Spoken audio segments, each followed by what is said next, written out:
Hi, mommies and daddies. Welcome you all to my channel. Let's grow with Beth. आज से start हो रहा है हमारा baby growth and development series, जहाँ पे हम ये डिस्कस करेंगे कि हर महीने आप अपनी बेबी में क्या डेवलपमेंट और क्या ग्रोथ एक्सपेक्ट कर सकते हैं। इस वीडियो में हम ये डिस्कस करेंगे कि बेबी के पहले महीने में आप बेबी में क्या क्या चेंजेस देखेंगे। वीडियो पसंद आए तो लाइक जरूर करना और चैनल को सब्सक्राइब करना ना भूले। So let's start the video. If you are watching this video, then definitely you have already entered to the beautiful world of parenthood or soon going to be. So congratulations. Baby का जो पहला 3 महीना होता है उसको बोला जाता है ट्रांजिशन पीरियड, क्योंकि बेबी आपकी वूम में से इस वर्ल्ड में आया है और now he is going to experience a lot of changes. पहले महीना स्पेशली बहुत ही क्रूशियल होता है. सबसे पहले बात करते हैं बॉडी वेट के बारे में. आपके बेबी का जो भी बर्थ वेट होता है नॉर्मली उससे 10% वेट जो है वो कम हो जाता है शुरू के 10 दिन में. ये बिल्कुल नॉर्मल है क्योंकि बेबी के बॉडी में चेंजेस आते हैं. पहले वो इतने दिनों तक आपके वूम में जो है पानी में था और अभी सडनली बाहर आ गया है, तो थोड़ा बहुत चेंजेस आते हैं. 10% तक अगर वेट रिड्यूस हो रहा है तो कोई प्रॉब्लम नहीं है. उससे ज़्यादा रिड्यूस हो रहा है तो आपको अपने डॉक्टर को इमीडिएटली बताना चाहिए. ये जो 10% वेट रिड्यूस होता है ये बेबी फटाफट रीगेन कर लेता है आने वाले दिनों में. यानी आपका जो बेबी है वो पहले महीने के आखिर तक अपना बर्थ वेट तो रीगेन कर ही लेगा, साथ में उसका daily weight gain around 20 to 30 ग्राम हो जाता है. ये तो हो गई वेट गेन की बात. अब बात करते हैं फीडिंग की. तो पहले महीने में आपका baby almost round the clock feed ले रहा है या फिर फीड ऑन डिमांड करता है. नॉर्मली ऐसा देखा जाता है कि बेबीज हर 2 से 3 घंटे में फीड लेते हैं. Actually officially it's in each 2 hours, but कुछ बेबीज अगर वो फार्मूला ले रहे हैं या फिर उनका पेट बहुत अच्छे से भर गया है क्योंकि वो अच्छे से सकिंग कर पा रहे हैं तो 3-3 घंटे तक भी जाते हैं. तो 2 से 3 घंटे तक की फीडिंग पैटर्न एब्सोल्युटली नॉर्मल है. इसके बाद आते हैं बेबी का यूरिन पास करना, जो एक बहुत इंपॉर्टेंट इंडिकेटर है बेबी की हेल्थ का. तो बेबी इस टाइम पे 6 से ज़्यादा यूरिन पास कर रहा होता है दिन में. अब क्योंकि हम बेबी को डायपर पहनाते हैं तो हमारे लिए जानना डिफ़िकल्ट होता है क्योंकि डायपर 2 से 3 यूरिन भी होल्ड कर लेता है. तो इट्स एब्सोल्युटली ओके. तो अगर आप बेबी का डायपर दिन में 6-7 बार चेंज कर रहे हैं, डायपर की हेवीनेस से पता चल जाता है कि बेबी ने 1 से ज़्यादा यूरिन पास किया होगा. तो इट्स एब्सोल्युटली नॉर्मल कि आपका बेबी 6 से ज़्यादा यूरिन पास कर रहा है. Sometimes it may be 10 to 12 times. That's also completely fine. अब नेक्स्ट बात करते हैं बेबी की पॉटी की. तो आप देखेंगे जैसे ही बेबी का बर्थ होता है जो सबसे पहला पॉटी निकलती है वो ब्लैक कलर की होती है. इसमें बिल्कुल घबराने की बात नहीं है. This is absolutely normal. इसको मेकोनियम बोला जाता है. इसके बाद बेबी का पॉटी का कलर, पॉटी का टेक्सचर, पॉटी की कंसिस्टेंसी, पॉटी की फ्रीक्वेंसी मीन्स दिन में कितनी बार पॉटी करता है, ये काफ़ी ज़्यादा चेंज होता है शुरू के कुछ दिनों में. तो पहले पॉटी ब्लैक होगी, उसके बाद हो सकता है ग्रीन हो जाए और ग्रीन होने के बाद हो सकता है कि मस्टर्ड येलो या येलोइश कलर हो जाए. पट्टी जो है वो रनी भी हो सकती है या फिर पानी पानी टाइप भी हो सकती है. कभी कभी थोड़ा सा थिक भी हो सकती है डिपेंडिंग अपॉन बेबी क्या फीड ले रहा है. पट्टी की फ्रीक्वेंसी हो सकता है कि एक दिन में बेबी 7 बार पट्टी करे या फिर 7 दिन में भी 1 बार पट्टी करे. इसको बिल्कुल नॉर्मल माना जाता है. स्पेशली बेबी अगर ब्रेस्ट फीड है तो आपको बेबी की पॉटी की कलर से घबराने की ज़रूरत नहीं है जब तक कि बेबी के पॉटी में ब्लड नहीं है. अब बात करते हैं बच्चे की नींद के बारे में, जिसके वजह से पेरेंट्स काफ़ी घबरा जाते हैं. तो पहले महीने में बच्चे को 18 से 22 घंटे तक सोना चाहिए. अगर आपका बच्चा बहुत ज़्यादा सो रहा है, सिर्फ फीड के लिए उठ रहा है, तो बहुत अच्छी बात है. आप भी साथ में रेस्ट लीजिए, आप भी साथ में सोइए। बट 18 से 22 घंटे बच्चे का सोना बहुत ज़रूरी है, क्योंकि इसी से उसका ब्रेन भी डेवलप हो रहा है। अगर आपका बच्चा इतना नहीं सो रहा है, then try to figure out the problem. क्या फीडिंग की वजह से है या फिर एनवायरनमेंट की वजह से है? क्या कोई डिस्टर्बेंस हो रही है? क्या गर्मी या ठंड ज़्यादा लग रही है? और अगर आपको नहीं समझ आ रहा है तो बच्चे की डॉक्टर के पास जाइए और इस प्रॉब्लम को सॉल्व कीजिए। इसके बाद है अम्बिलिकल कॉर्ड, जो बच्चे की नाभि से जुड़ी होती है। ये अम्बिलिकल कॉर्ड टिपिकली 7 से 16 या मैक्सिमम 20 दिनों के बीच में अपने आप ही गिर जाती है। आपको कुछ नहीं करना है, कोई घी, तेल, कोई ऑइंटमेंट, कोई सॉल्यूशन यहाँ पे लगाने की ज़रूरत नहीं है। इसको बस आपको ड्राई रखना है, ये ऑटोमेटिकली गिर जाएगी और वो जो एरिया है वो अपने आप ही पक जाता है और बेबी की जो नाभि है वो तैयार हो जाती है। Next is body swelling. तो इसके अलावा आपको बेबी के बॉडी में स्वेलिंग दिखती है, स्पेशली बेबी के प्राइवेट पार्ट्स में हो सकता है बेबी के जो ब्रेस्ट है वहाँ पे, निप्पल के आसपास या फिर फेस पे। और ये जो स्वेलिंग है ये ओवर ए पीरियड टाइम अपने आप ही ठीक हो जाती है।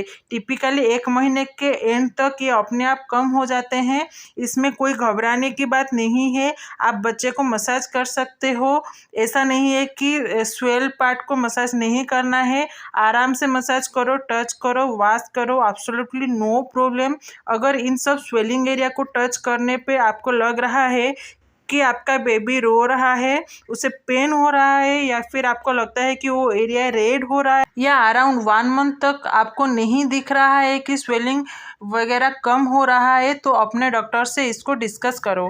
Next is baby vaccination. तो पहले महीने में बच्चे को सिर्फ एक टाइम पे वैक्सीन लगती है, वो होती है बर्थ पे, जो हॉस्पिटल में ही बच्चे को दे दी जाती है।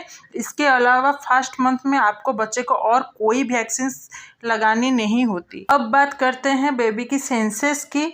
तो हमें ऐसा लगता है कि क्योंकि बच्चे इस टाइम देख नहीं सकते हैं क्लियरली, तो उनको कोई सेंसेस नहीं है। बट 2 सेंसेस बच्चों के इस टाइम पे अच्छे से डेवलप होते हैं और बहुत क्लियर होते हैं। सबसे पहला सेंस होता है सेंस ऑफ स्मेल। आप नोट करेंगे कि अगर डिलीवरी के टाइम पे डॉक्टर आपके बच्चे को आपके स्किन के साथ लगाए, इससे क्या होता है कि बच्चा आपका जो स्मेल है उसको रिकॉग्नाइज कर लेता है। और आप नोट करेंगे कि कभी कभी आप मस्ती में भी बच्चे के मुंह के पास अपने हाथ रखेंगे या फिर अपनी गोदी में रखेंगे जब उसे भूख लगी है, तो आप देखेंगे कि जो उसका मुंह है वो आपकी हाथ की तरफ जा रहा है ऑटोमेटिकली, बिकॉज वो आपकी स्मेल को फॉलो कर रहा है। वो मदर को इतना पहचानता है। ऐसे ही बच्चा धीरे धीरे इस मंथ में बाकी के जो फैमिली मेम्बर्स हैं उनको भी पहचानने लग जाता है। बहुत इम्पोर्टेंट है, मदर ही नहीं फादर भी बेबी को स्किन टू स्किन रिकॉग्नाइजेशन में बहुत हेल्प करती है। दूसरा होता है वॉइस रिकॉग्निशन, आवाज़ को पहचानना। पहला महीना ऐसा टाइम है जहां आपका बच्चे को कोई टॉयज, कोई गेम्स, कुछ भी नहीं चाहिए। उसको चाहिए सिर्फ आप, और जो थोड़ी देर बच्चा उठा हुआ है उसमें आप बच्चे से बात करो, गाना गाओ, स्टोरी पढ़ो, कुछ भी करो जिससे बच्चा आपकी आवाज़ को पहचाने। और आप नोट करेंगे by the end of 1 month बच्चा आपकी आवाज़ पहचानने लग जाता है। और आगे जाके आप देखेंगे कि जब आप कुछ बोलते हैं तो बच्चा लिटरली अपना मुंह टर्न करता है आपकी तरफ, not in first month but आगे के महीनों में। इसके बाद बात करते हैं रिफ्लेक्सेस की। तो कुछ रिफ्लेक्सेस बच्चों में बिल्कुल न्यूबॉर्न स्टेट से ही होते हैं, and you will be really surprised कि बच्चे ये कैसे कर लेता है। तो सबसे कॉमन होता है स्टार्टलिंग, बच्चे का एकदम से घबरा के बिल्कुल ऐसे सेक कर जाना, हिल जाना। तो इसके लिए स्वेडलिंग जो होता है वो बहुत ज़रूरी होता है। बच्चे को स्वेडल करके रखा जाए ताकि उसको ऐसा ही फील आए कि वो अभी भी ऊँग में जैसे एकदम बंद होके सोता रहता है, उसी तरीके से फील करे। के बाद होते हैं रूटिंग रिफ्लेक्स। रूटिंग रिफ्लेक्स क्या होता है कि जो बच्चे की लिप है उस उसके कोने पे आप अपना हाथ या अपनी निपल है जब फीडिंग करा रहे हैं उसको सिर्फ टच कीजिए। आप देखेंगे ऑटोमेटिकली बच्चे का जो मुंह है वो आपकी स्किन या आपकी निपल या आपके हाथ की तरफ मूव करेगा। इसको बोला जाता है रूटिंग रिफ्लेक्स। तीसरा होता है सकिंग। बच्चे नेचुरल सकर्स होते हैं तो आप देखेंगे कि वो सकिंग एक्शन ये एक्शन उन्हें ये बाय बर्थ ही उनके साथ आया होता है because naturally they are born to do breast feeding. And last reflex होता है ग्रास्पिंग, यानी कि जब आप बच्चे के छोटे हाथ में अपनी उंगली पकड़ाएंगे तो बच्चा उंगली को बंद करके पकड़ने की कोशिश करता है। सो ये जो रिफ्लेक्सेस होते हैं बच्चे के फर्स्ट मंथ में देखने को मिलेगा। विजन की बात करेंगे तो आपका बेबी को अभी क्लियरली नहीं देख सकता, इसीलिए बहुत ज़रूरी है जब आप अपने बेबी से बात करें तो पास लेकर बात करें, मतलब अपने फेस बेबी के पास लेकर बात करें। इस टाइम पे उसका विजन काफ़ी ब्लर होता है, क्लियर होने में थोड़ा टाइम लगता है और इस टाइम पे बच्चे को सब कुछ ब्लैक एंड वाइट दिख रहा होता है। ब्लैक वाइट रेड ये 3 कलर्स बच्चे के सबसे ज़्यादा इस टाइम पे अट्रैक्ट करते हैं, मेजरली ब्लैक एंड वाइट। तो इसीलिए कोशिश करना कि पास से बात करें ताकि आपकी जो आवाज़ है वो बच्चा पहचानना शुरू कर दे। And last is head control. काफ़ी लोगों को लगता है कि जो एक टमी टाइम होता है बच्चों को पेट पे लेटाना वो हमें अभी नहीं देना, अभी तो बच्चा बहुत छोटा है। बट ऐसा नहीं है। फर्स्ट मंथ में ही अम्बिलिकल गर्ड गिरने के बाद से आप बच्चे को रोज़ टॉमी टाइम दीजिए, चाहे कुछ सेकेंड्स के लिए ही दीजिए बट आप दीजिए। और आप नोट करेंगे कि बच्चा अपने हेड जो है वो ऊपर करना और हेड को मूव करने की कोशिश करता है।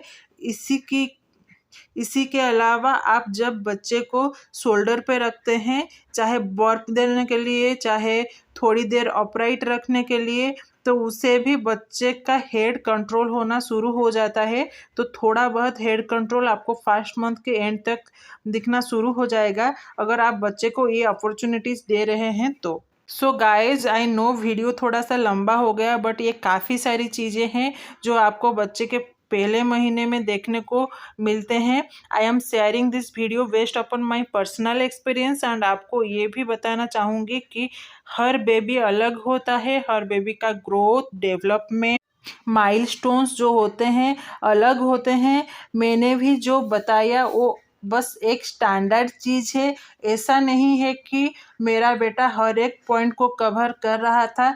मैंने भी बहुत प्रॉब्लम्स फेस किए हैं, उस टाइम पर इन सारी चीज़ों का इतनी डिटेल्स नॉलेज नहीं थी मुझे। आपका भी कोई एक्सपीरियंस हो तो मुझे कमेंट सेक्शन में ज़रूर बताएं। इसके साथ अगले वीडियो का वेट करना जहाँ हम 2 महीने की बच्चे की डेवलपमेंट की बात करेंगे। Thank you so much for watching this video and don't forget to follow us on Instagram for latest updates. My Instagram handle is 23suchi। Thanks, bye bye.